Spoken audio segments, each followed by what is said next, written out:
Memang di dalam Al-Quran surat Al-Ma'idah ayat 6 ya, nanti mungkin bapak-bapak, ibu-ibu yang menulis Al-Ma'idah ayat 6.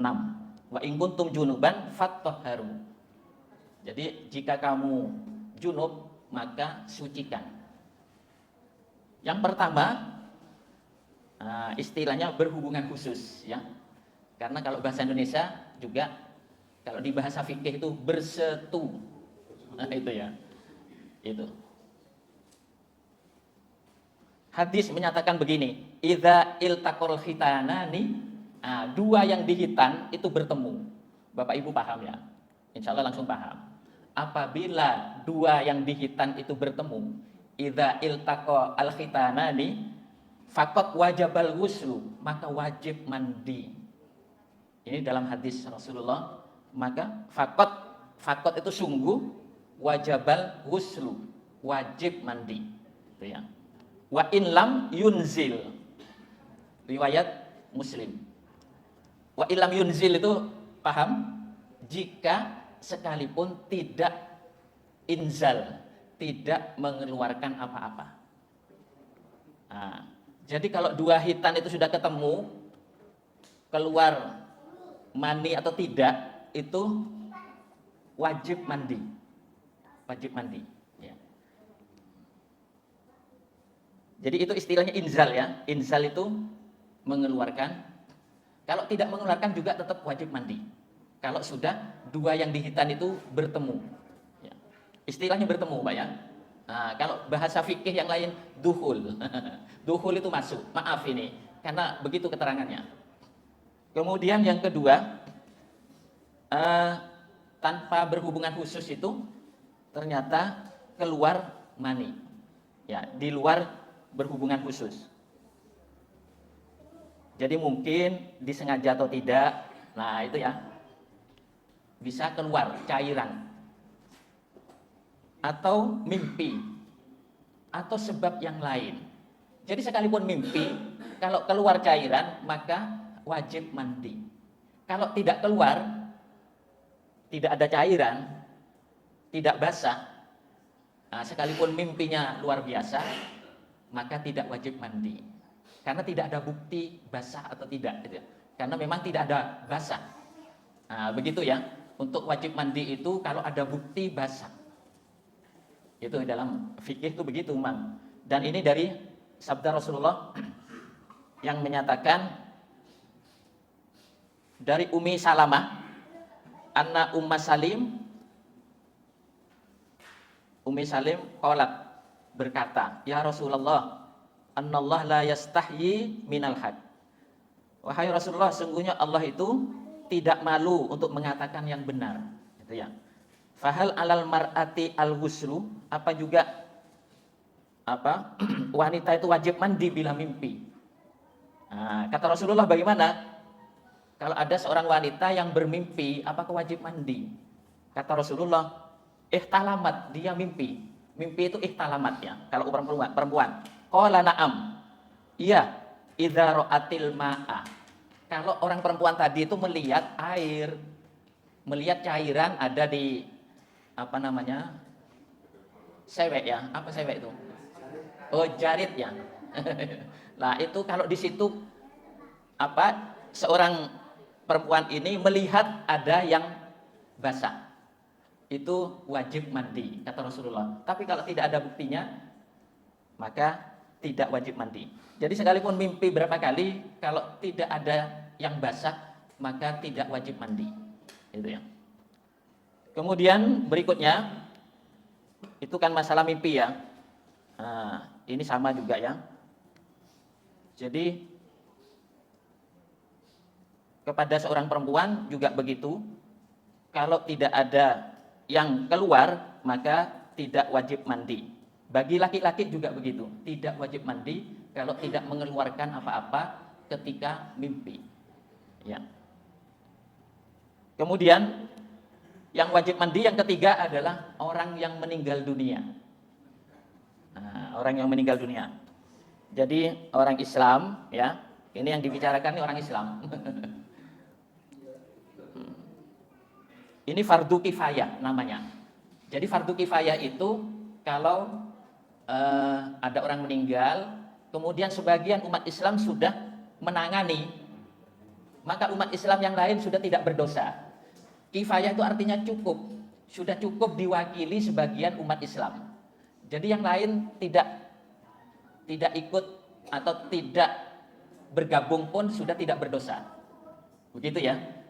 Jadi itu namanya fardu kifayah, sesuatu yang wajib cukup kalau sudah ada orang yang menangani.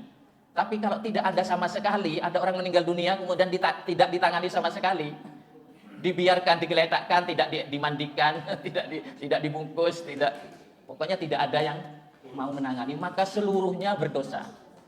Nah, begitu ya, seluruhnya berdosa. Makanya kalau sudah ada yang menangani, sekalipun sebagian, sudah yang lain tidak berdosa, sudah ada yang menangani. Mudah-mudahan ini insya Allah di sini tidak terjadi. Ya, ada orang meninggal dibiarkan aja. Nah, kita berdosa semua kalau tidak menangani. Nah, jadi harus ditangani sampai sesuai dengan ajaran Islam lah, begitu ya. Sejak memandikan, mengkafani, kemudian menyolatkan, kemudian menguburkan. Nah, gitu ya. Itu ajaran Islam hanya begitu saja. Nah, kita di situ sudah mendoakan yang mudah-mudahan oleh Allah diampuni dosanya. Gitu ya, kalau ada orang meninggal dunia. Kalau meninggal pada terhanyut tidak ditemukan itu gimana? Tidak. Iya. Iya. Pada akhirnya insya Allah ketemu Pak Santo ya. Nanti itu. Jadi sekalipun berapa lama, pokoknya menunggu waktu. Kalau orang hilang itu hanyut atau kemana, insya Allah akhirnya ketemu. Kalau manusia yang meninggal, akhirnya ketemu sekalipun membutuhkan waktu. Nah, nanti kan ada apa Pak istilahnya tim SAR, ada yang mencari itu nantinya. Kemudian ada kalau mati syahid maka tidak usah dimandikan. Ya, karena ini terjadi pada zaman Rasulullah, kalau orang mati syahid tidak usah dimandikan. Ini ada orang yang mengikuti peperangan perang Uhud-nya. Nah, kita kan tahu gunung Uhud gitu ya. Luar biasa, itu nanti gunung yang ada di surga gitu ya. Jadi Bapak Ibu yang sudah berkesempatan melihat gunung Uhud, begitu indahnya.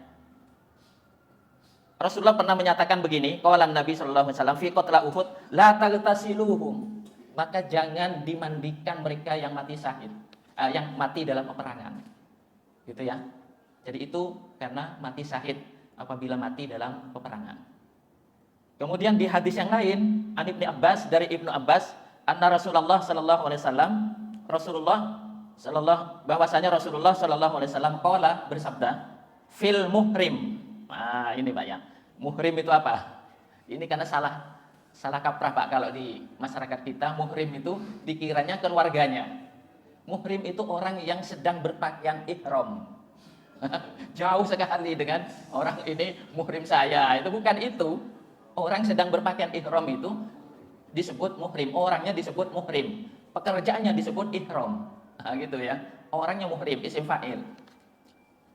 Jadi pernah ini orang yang sedang yang sedang ihram itu waqasathu naqatuhu, terlempar dari punggung onta hingga mati orang itu. Ya. Kemudian ilsiluhu, ternyata itu harus dimandikan karena bukan peperangan, tidak mati syahid. Jadi orang yang terpental dari ontanya atau terlempar dari punggung ontanya hingga mati, maka ilsiluhu, kata Rasulullah, mandikan. Nah, gitu. Suruh mandikan Pak.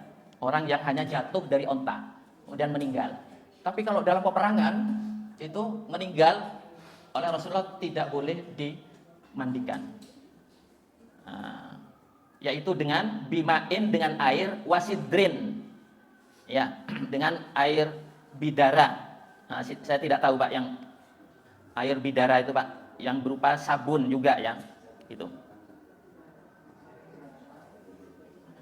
Kemudian yang keempat yang wajib mandi, ibu-ibu sudah hafal, ibu-ibu ini ya.